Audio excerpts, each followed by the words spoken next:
Hey, this is Robert, and thank you for tuning into Station Square. Hope everybody is doing well, and we are just kicking off into the weekend. And what better way to kick off this weekend than two back-to-back interviews that I have today, which has not happened in quite a bit. So immediately after this one, I got another one coming up, but yeah, it's gonna be a lot of fun, and we're just gonna be chilling, just, talking about anything that comes to mind, what I usually do for the podcast. And today we have a guest that is, I think they told me that they've done like another one, like one other interview before this one, but this is Laura, and thank you so much for joining me today. And yeah, I'm so glad to that we finally got this to work. Me too. I'm so glad we finally made this happen. So, yeah, would you like to at least talk a little bit about what you've kind of been dabbling into as of late and, just how 2025 has just been treating you so far? So far, 2025 has been amazing as far as acting goes because I had this feeling that 2025, I was like, this is going to be my year. And then I booked an animation character. I booked this with you. I started coaching with a coach on Skills Hub. I'm like, yeah. So far it's working out great. And I've only been doing this for about a year now. Nice. And what is Skills Up for those that are curious? Skills Hub is this wonderful place that you can find a community of like-minded people that love to practice voice acting, and you can coach with just about anyone in the industry. And I'm still in shock about how amazing this site is. I mean, for what is it, like $200 a year or something like that? You get access to like all of these different classes for anything from like creature, monster classes to, commercial classes to acting for video games to, pretty much anything you want to do. I think there's also on-camera stuff as well.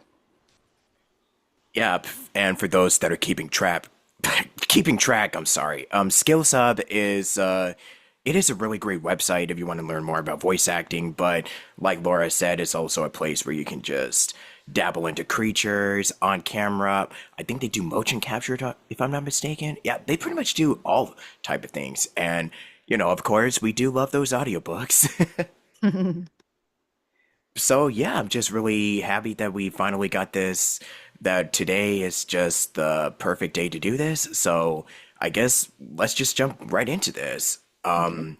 So I guess the typical question would be, how did you get your start? But I kind of was wondering, like, because I took a little bit, like, I might have taken a little peek at your website or, bio, but yeah, you kind of got your start, in acting. But for those that don't know, what is your story of, I guess, your origin story of, just getting into I guess, the whole acting spiel or how it just kind of bit ya, so to speak.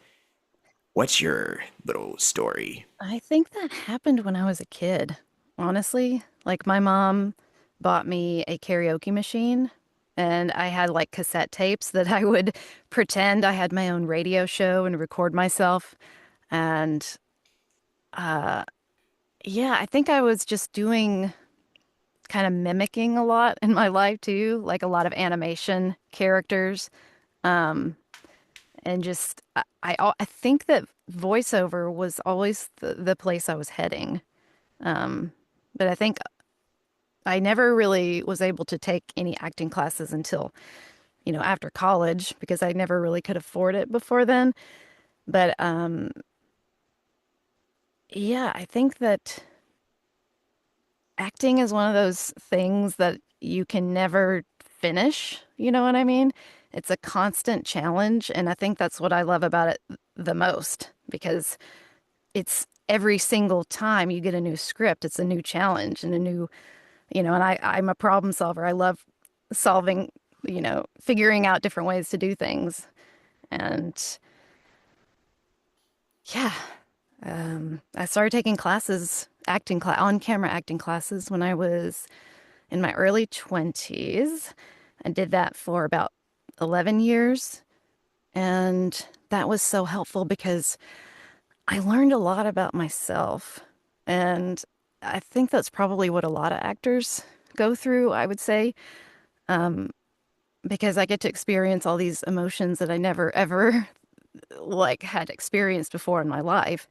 And it's really helped with, honestly, with anxiety. It's helped with more things than I could have possibly imagined.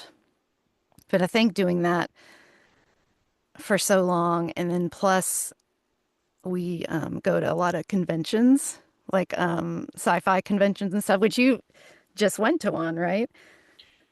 Yeah, I just went to one last week. Oh yeah, I think you were there, but yeah, I was in a little hangout, one of those workout rooms, and then I mentioned I was going to like this Collecticon last Saturday, which was a lot of fun, and I met some really awesome people, including Charles Martinet, Nice. the voice of Super Mario. So yeah, it's pretty dope. So I just decided to wear this for the occasion. So I didn't even plan on even wearing this shirt like this today, but for occasion, just to look fancy.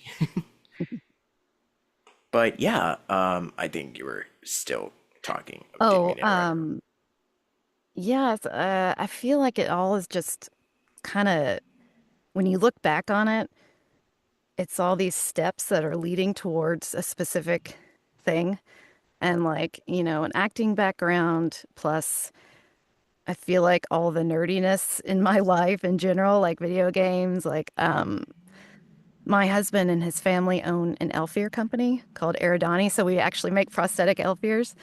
We go to like Renaissance festivals and conventions to sell those, and I feel like I've been around that for the last like 15 years, which has been amazing. And it's gotten me more into like the video game, sci-fi, fantasy, all that stuff, which is during 2020 when there was nothing else to do, I really dove into video games. And I never thought that I would like PC video games. And then I played Baldur's Gate. And I was still in acting class at that point, and I was like, something, I don't know what it was, just something hit me that was like, this, this is what you need to be doing. And so I never thought I would leave that class. It just felt like home, but I like just dropped everything and was like, that I'm doing everything I can to, get this journey started. And I feel like I've come a long way in the past year that I've been doing it. Yeah.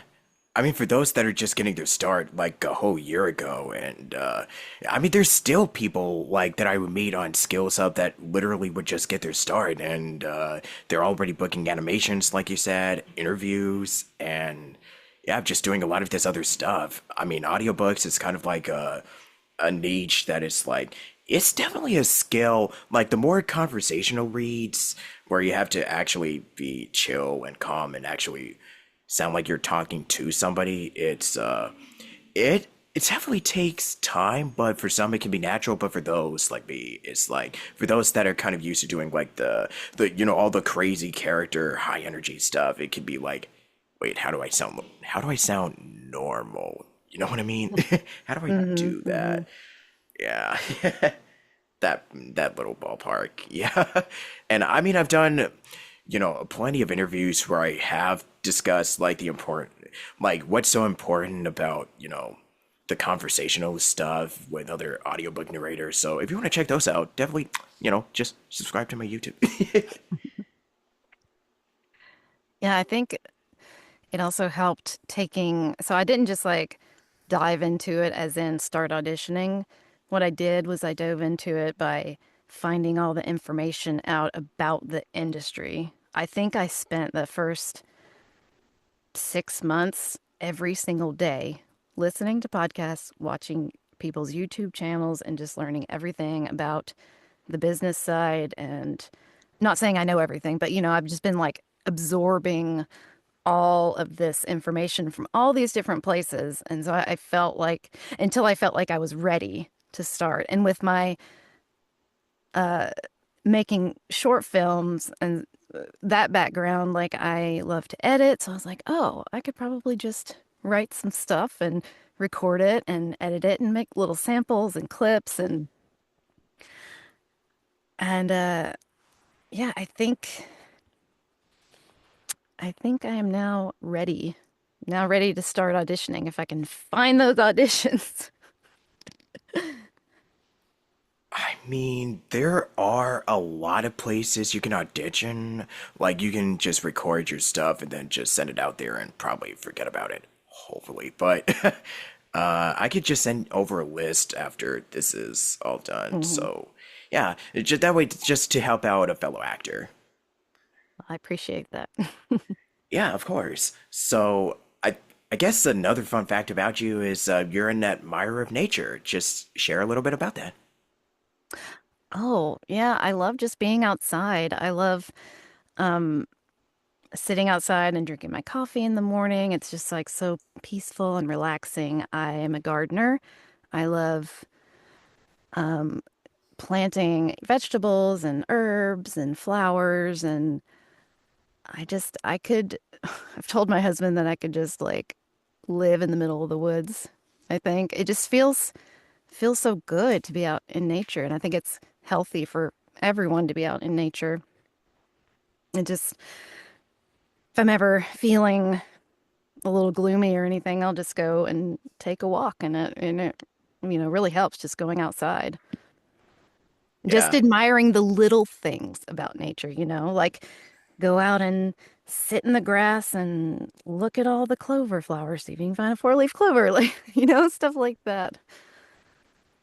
Do you find that to be just a really great outlet for you to just recharge your batteries or to just get that spark inside you going when it comes to just continue to pursue your creative endeavors? Like going outside, recharge, then just get a new idea and then just let it all Yes, go to work? definitely. I mean, I think you can like literally recharge too, according to some people with grounding, if you've heard of that, putting your bare feet on the ground. Yeah. Um, yeah, it also just gives you time to just relax your mind and your body and just, like you said, recharge and just kind of hyper focus on what you're doing in that very moment. And everything else can just like melt away, I think. Exactly. Yeah. So you've been acting since about 2013. Has there ever really been like a significant pivotal moment throughout this whole journey where you kind of have a newfound appreciation for it that you probably didn't even have when you first started out?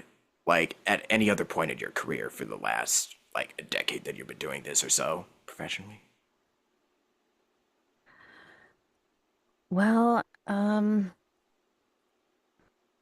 the first thing that I ever booked was a music video, and it was 12 hours literally of me crying all day long, which is obviously very hard. You got to stay super hydrated. And I actually ended up getting sick the next day because of that, which was not good. And I was like, I can't, put myself through this again. But um, I think that's, people that can access those emotions.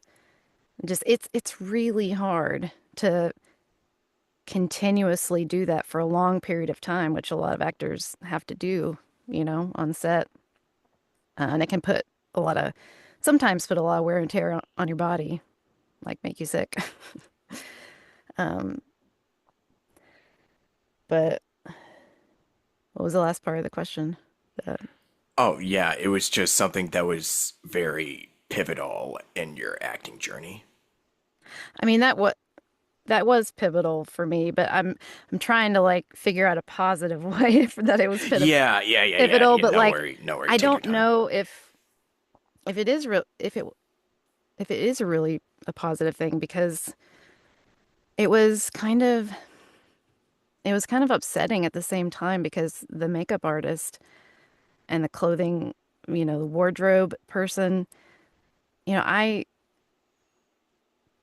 made myself sick for this music video that I got paid like $150 to do.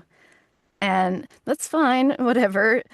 But when you think about like the wardrobe person was like, oh, they only gave me $500 to find clothing for this video.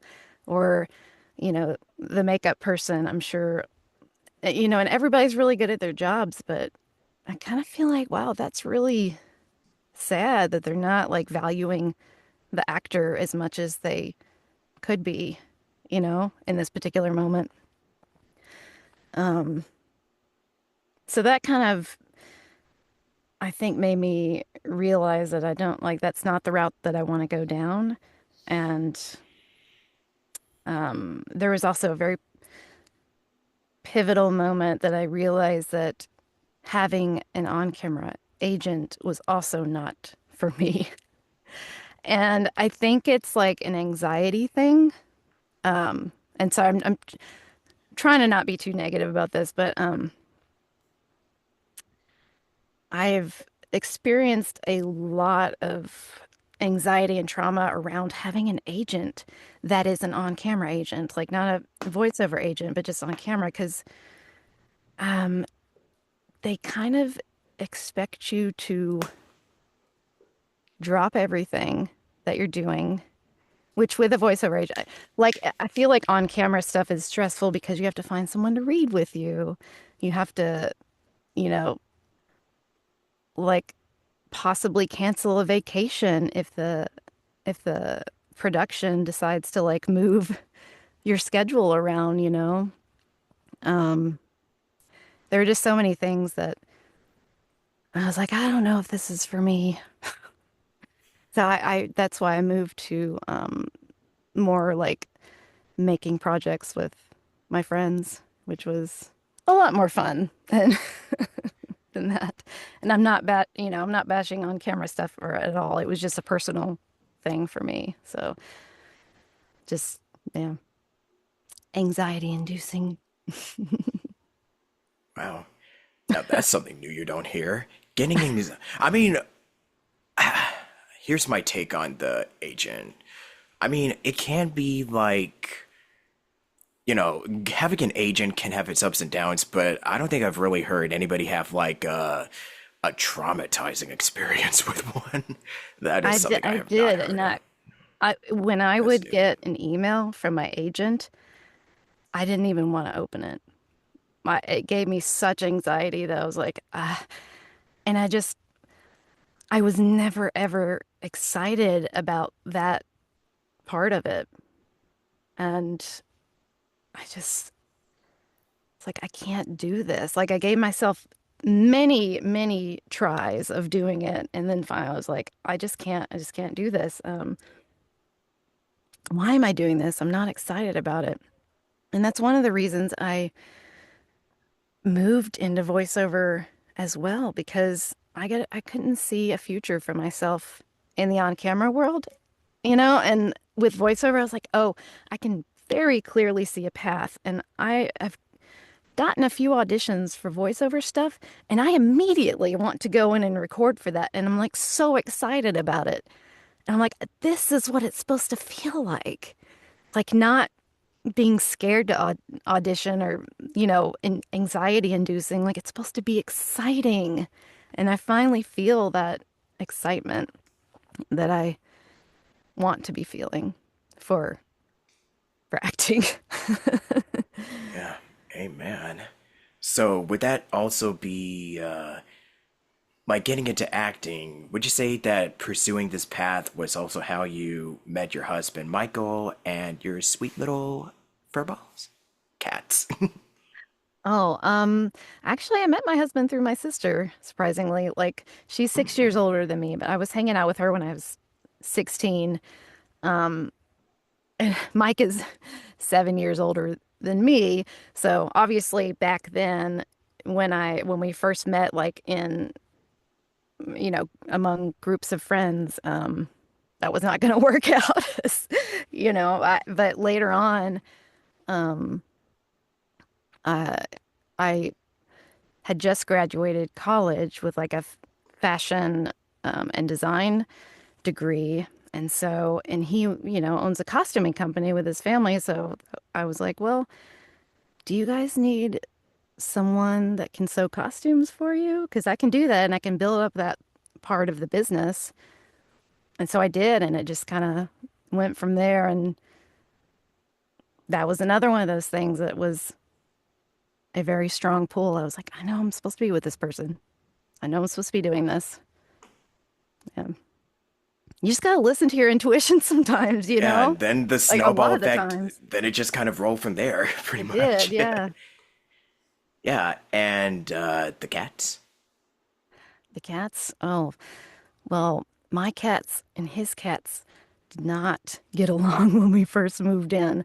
It was like he had his two kind of upstairs cats, and then when I moved in, my two cats were just kind of downstairs cats.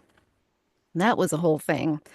But we've lost three cats in the past 2 or 3 years, which is really sad. I'm so sorry. We have gained two more kittens that, well, they're not kittens anymore, but my brother found this kitten like 2 years ago on his back porch and brought him over to me. And I was like, we have old cats. We have like 19-year-old cats. I'm like, I do not want any more cats after this.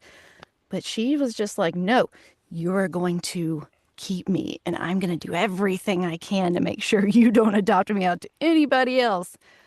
So she just became the cat of my dreams. And so I was like, I can't not have, keep this sweet baby that is everything I've ever wanted out of a cat. So then, two kittens are easier than one, as they say, which is the truth. So we adopted another kitten.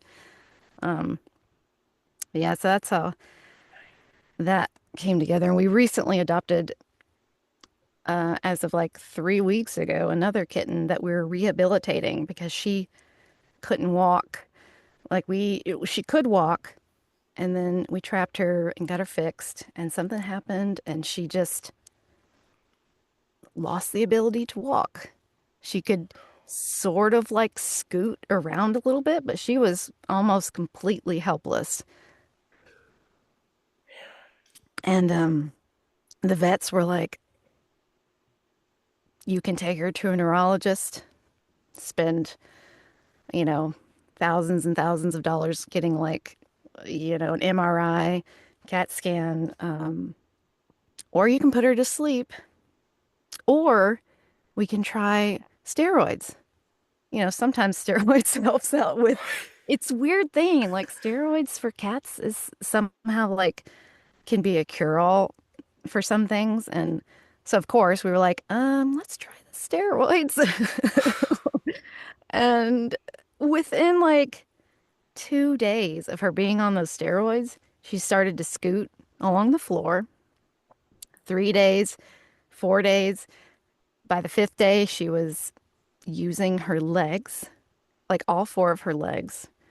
And it's just progressively been getting better after that. Like every single day, we're like, oh my God, you stood up on two legs. She falls backwards occasionally still, but she can walk now, which is amazing. So, yeah. What a story.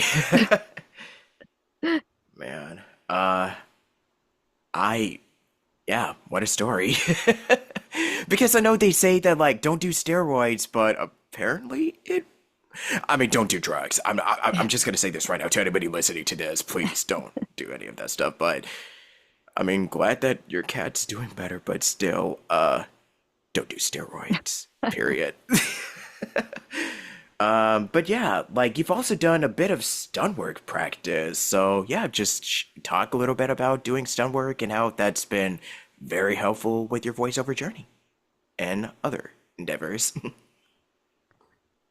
That was one of those things. So, I had a friend that knew a guy that was starting a team in Nashville, And so for free, like he would just have this team go to this gym every Sunday, and I did it for an entire year, and I picked up on it pretty quickly because I did gymnastics for 7 years as a kid, and that was one of those things where I was like, "Oh, this is really fun. Like I could do this, like, doing all the fight choreography was really fun." I'm not sure that I I just ultimately decided I'm like, I want to be an actor that can do some stunts.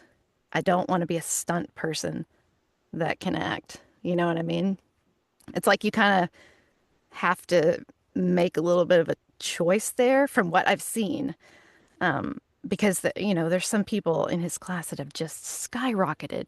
They've been set on fire, they fall off buildings, all this stuff. And I'm like, I think I'll just stick with the falling down and the punching. But that's as far as that got. But it was really fun when I was doing it. I stopped doing it about a year ago. But yeah, Would you like to do it again? I would do it again. Yeah. Um, I'm not so sure it's something that I would go every single week for, you know, maybe like once a month. Fair enough. But yeah, you've also did a lot of short films, which is something that I really am super just eager to just talk about with you. No Zombies was one of the films that you did, and I think before we started talking, you did a little podcast about the 54 Mhm. hour film festival for Nashville. So yeah, I knew it was going to segue to this. So yeah, share about the short films that you've collaborated and worn many different hats for. And yeah, just to talk a little bit more about your, I guess, creative, with your creative freedom and just with all of your little creative magic that you just so inject into everything that you do. So Yes, yeah, short I think that films. is one of my favorite things is to just make something yourself. And it was kind of something that seemed almost impossible at first, but I was like, there's got to be a way because it started out, I was like, this is ridiculous, but I bet there's a way that I can film something and record it and just be like a one person thing. A one One person woman band film. type of thing. Yeah. And I think like a lot more people are doing that now, but I feel like when I first started doing that, it was like you need to have at least like 10 people on your crew to do this. Um, and it was also like if you want to act, you should just write for yourself and do it. Like, don't wait for some agent or anyone else to give you permission to do it. If you really love doing it, then just do it. And I feel like that's what I've been doing because that's the only way you're gonna, you know, get that going if you want to like make shorts. Like it's great to have a community of actors that you can just kind of call up and be like, "Hey, I wrote this short. Like, let's go film this like on such and such day." Um, as far as the No Zombies film, I am still amazed at how much we accomplished with just if I can talk. We accomplished with just 3 people. Like we went out to some properties to film to a my property to I don't know what is wrong with my words today. To my Happens all the time. property to film. Yeah. And we each took turns holding the microphone, holding the camera, directing, acting. So we were all 3 did everything pretty much. Um, and I will say that wearing all the hats in a production like that is very distracting and it can be distracting and difficult. Um, and I made a lot of films like that with people where I was like, okay, I have a camera and I have recording equipment, so I'm gonna film this and I'll direct it. I'll set up the shots. I'll record it. I'll edit it. Do all the things. But I did that for, I don't know, I don't know how many shorts I've made at this point, but it was always a lot of fun. But then I got to a point where I was like, I kind of want to just act. You know what I mean? Just like take a step back from it. But I think it was 2020 is what m made me start making these like, shorts on my own, like filming and editing. Like I had a green screen behind me and I would just, this random idea would pop into my head. I'd be like, all right, I can do it. Let's do it. And it just, when you can see something so clearly in your head, it's like you're going to figure out how to do it no matter what it takes, right? Um, and with the voice acting stuff, just honestly, I'm just looking at it as practice and having fun and just, practice writing tiny scripts. And what's not fun about that? If you could just think about, like, oh, I want to do this old man character that's complaining about such and such and these youngins and blah, blah, blah. I'm like, okay, let's write like a little 5 or 6 line thing about that and record it and put it out there. And I think I've gotten a lot of positive feedback from my videos. Um, but it's just really fun. Like I always thought even if it goes nowhere, I'm like, I will just keep doing it because it's fun to do. That's the takeaway here. It's just having fun. Hmm. Yeah, I think a lot of us, when we kind of are really dealing with so much, it's kind of easy to forget that, oh, like imagine if you're a child. I think Steve Bloom put it best, where it's like you're a kid in the playground and you have a sandcastle and you're playing pretending and you're not really thinking about, okay, how would Lex Luthor say this, or how would I sound like if you make faces or noises at a baby, you're not really thinking about, oh, what should I do to make this baby? Like, we don't think about a lot of that stuff. But when it comes to work and business and just meetings and have to do all the business and the adulting one-on-one stuff, it could be like, oh boy, now is, yeah, we have to be responsible for our own stuff, which, yeah, fun. Fun times. I feel Fun like there's a lot of times. people out there that are like, oh, I wish I could do that, or I wish I could do this. I'm like, you can just do it. Exactly. You can like Yeah. just literally set your phone up and record yourself and do it. Like Yeah. you don't need anyone else's permission to do it. If you want to do it, just Exactly. do it. Yeah. Just do it. Just like Nike, just do it. Yeah. Just do it. Just do it. I had to do it. So, was there anybody that you wanted to credit, that you want to give a shout out to for inspiring you to go down this path? Specifically voiceover or just acting in general or Just in life, acting, voiceover, anything. Anything's fair game. I want to give a shout out to Mr. Jim Carrey for Hey, let's Robin Williams. go. Yeah. Um, so many people that, like I said, I used to just have fun kind of The doing Trailblazers of voices and like comedy. mimicking Yeah. and like just, and especially Jim Carrey, that was, Oh my God. I Yeah. love him so much. And I'm like, that is something that I would have so much fun just being like this crazy character that can just, do whatever you want to do, especially like Pet Detective, when he's in the pink tutu and he's Oh just, my God. Yeah. One of my favorite movies watching as a kid was The Mask, which I'm pretty Mm, sure is on the list of everybody's favorite Jim Carrey films. But yeah, like when you mentioned Jim and Robin Williams, like talk about the absolute trailblazers of comedy, just timing, how they can just improv and just do anything that a situation calls for. They could just pretty much just take this really ordinary, mundane thing and then just turn it into comedy gold because that's just how good they were. mm. I loved Gem on In Living Color, which was a show that I Oh just my started God. Let me watching tell you recently. something. Yeah. Sorry, my Uh, husband's trying to get me to do this character for the next con that we're going to, and I'm like, I don't know if oh, I can do Fire Marshal Bill. I mean, I love Fire Marshal Bill, but you know. yeah. I mean, it's just like whenever I have an audition, and then there's a character that is like, very kind of, goofy, exaggerated. I always go to Jim Carrey, and then every single time I'm just so tempted to do that. Okay, then. Yeah. Yeah, just to do that Oh, Carrey isms Martina. that I would just carry in there. Like, it's this line for heterosexuals only.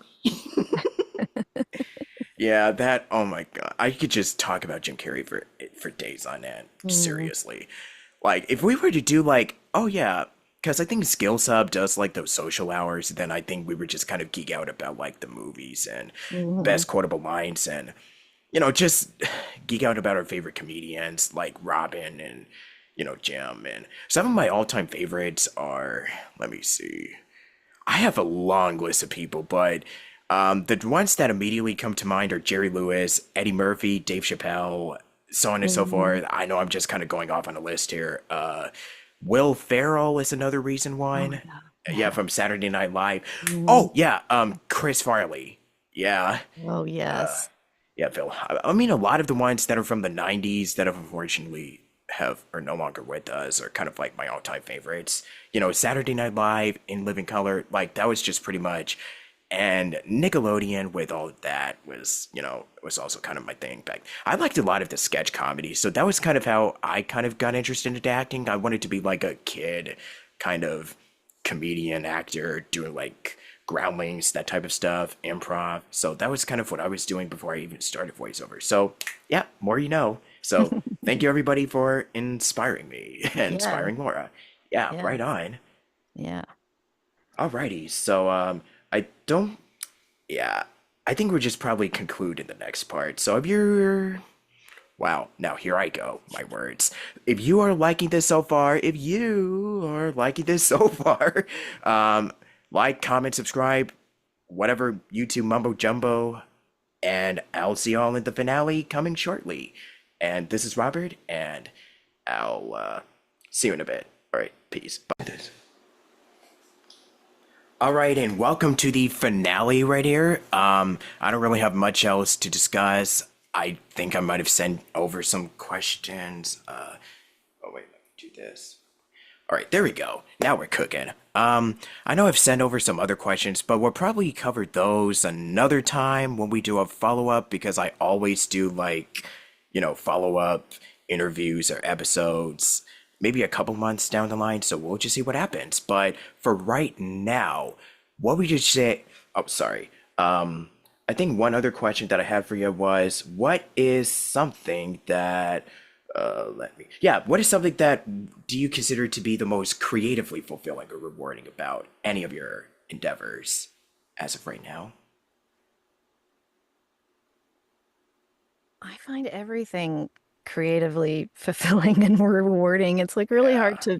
to choose because I feel like I'm just so I have like ADHD and I'm Bro, let's go. Neurodivergent. Let's but like holla. the part of it for me is just like the go go go go go go go, the hyperactive part, but I think that's like helps me kind of jump on things and just do them. But it's everything is creatively fulfilling if I build a piece of furniture or if I go out and plant some seeds or if I record something in the booth. I mean, honestly, I love everything. I love working with people, working on projects with people, working with everyone I've worked with for short films. Like everyone's just so wonderful and it's so fulfilling to see what just a group of few people can do. Do you have any advice on self care? I think I think it's helpful to be in the moment, to focus on what's right in front of you. Because I heard someone say, I think it was actually Sarah Silverman.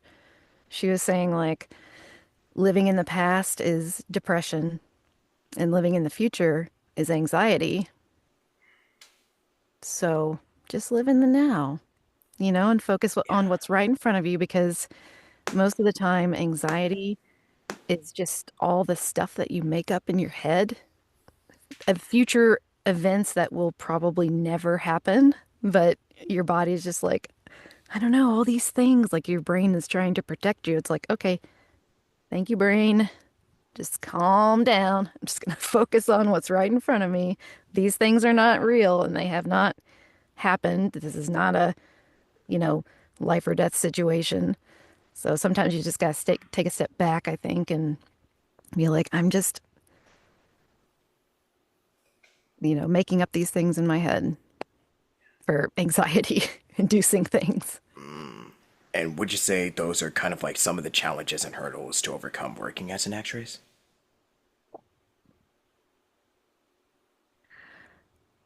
Um, I don't know. I think this, I love doing this, like acting and voiceover and so much that it doesn't actually bring me anxiety to do it. Like I feel comfortable doing this and I feel excited about it. Like I feel like I turn anxiety into excitement at the moment if I do feel it. So that's at least helpful for me. Yeah. And I know we kind of talked about a very pivotal moment in your life, but would you say that working on, your film, No Zombies or just doing anything, like all the projects that you mentioned before, would you say that they have also left a significant impact on your personal life and you Oh, just you remind just froze yourself, up. yeah, this is why I love doing this. I love it. Sorry, you froze up a little bit during the Oh last no, section I of was that. about to ask, like, would you say that working on projects like No Zombies left a significant impact on your personal life?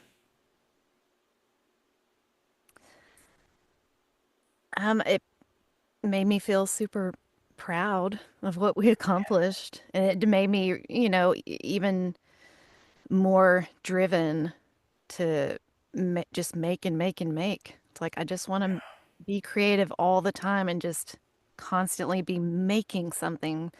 And it just feels so good to know that you can just make whatever you want to make. And, obviously seeing the outcome of something that you've worked so hard on is very fulfilling. Um, but yeah, I, I'm happy making whatever. Yeah, I'm just happy like doing this. Yeah. for sure.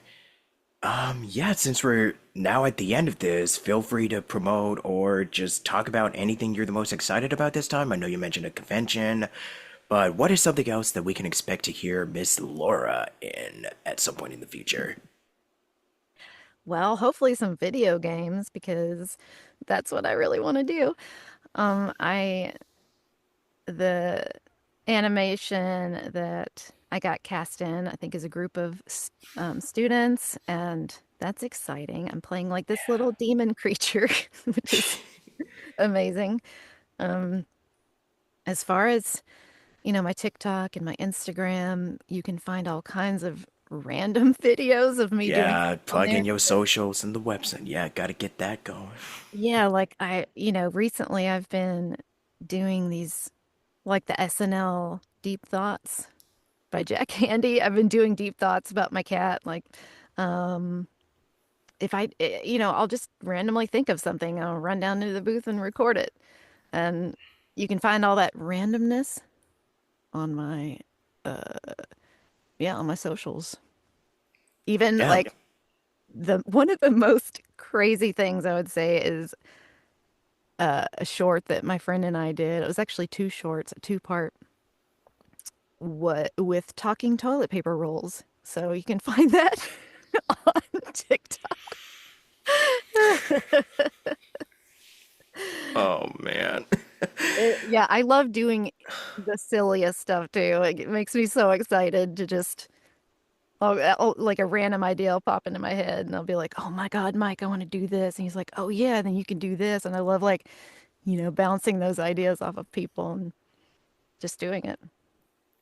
any closing thoughts or final bit of advice that you want to close out with?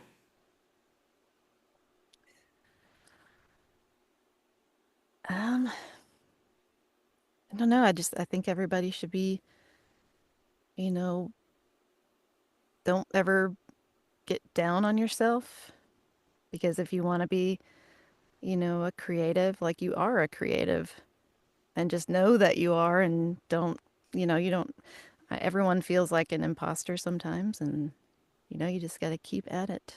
That's what I would say. And just the positive self-talk, like, you know, you can do this and you will do this. You are doing this. You are already doing this. You are already successful. That's a pretty positive mindset to have. Cool. I'll definitely be.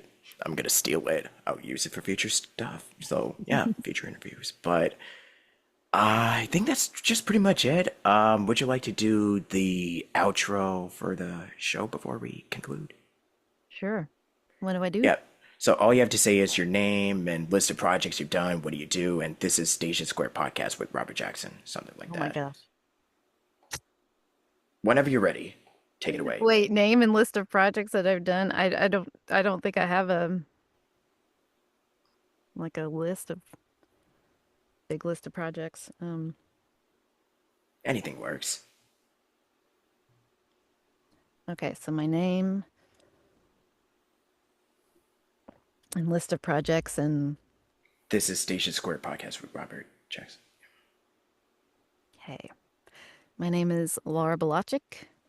You can find all my crazy projects on TikTok and Instagram, as well as an award-winning film called No Zombies. And this is the Station Square Podcast with Robert Jackson. Perfect.